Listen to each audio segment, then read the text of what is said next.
So, before we kind of like jump in, I'm kind of curious a little bit about you, your history in the military. If you want to kind of like dive in a little bit about that regarding your military and professional history. Sure. Always glad to talk about myself. Uh, I'm a prior service Army officer, started as an adjutant general in the AG Corps doing HR stuff. But I started doing HR stuff in the 82nd Airborne, Oh, wow. which led me to a lot of other interesting, both classified and unclassified jobs. I retired after 22 years as a Colonel Select. The most impressive part of my career is I was selected and nominated to work at the White House as part of the White House Military Office under the White House Communications Agency, in charge of all the information technology for the president, the vice president, the White House, and the chief of staff.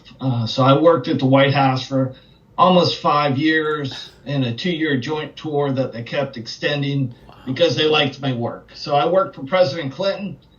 I actually wrote a book. My book is, the title of my book is My Time at the Clinton White House. Talks about the military support to the White House.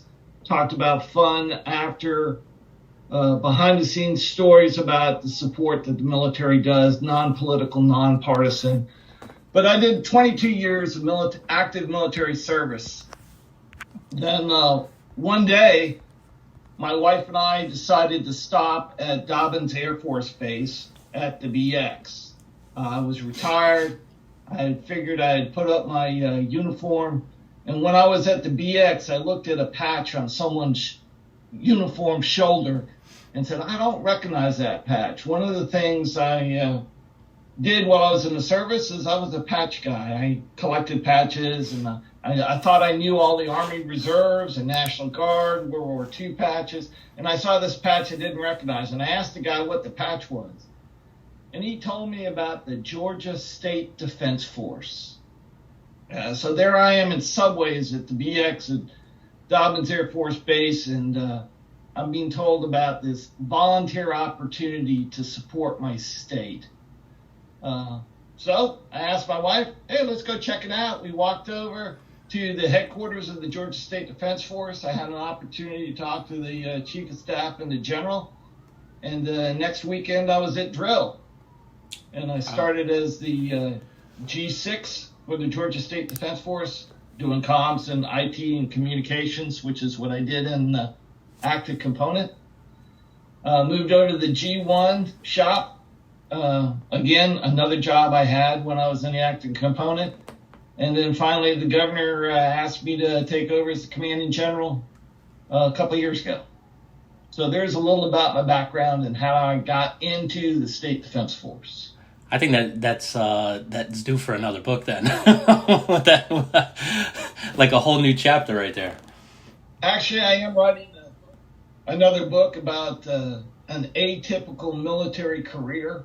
Oh. Because I did, as a HR officer or an AG officer, I spent more time in the field than most normal infantry people. I spent more time in classified positions and doing unique opportunities and I have no idea how I continued to advance to major, lieutenant colonel, and now general, because I didn't do it the typical way. I did it my own way with my own attitude, my own opinions on things, and it seemed to work well. So yeah, I'm writing another book about that. Wow. Okay. Well, when do you? Is it like for this year or next year? Or?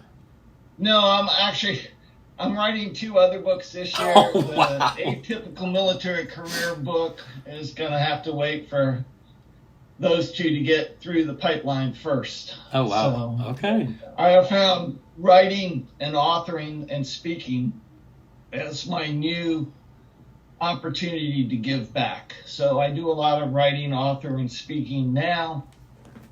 Plus, I'm running for political office in my local city to be a councilman for the City Council of Peachtree City here in Peachtree City, Georgia.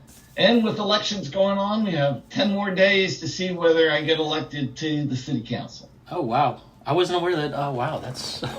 I know the midterms are close. I keep getting reminders to vote.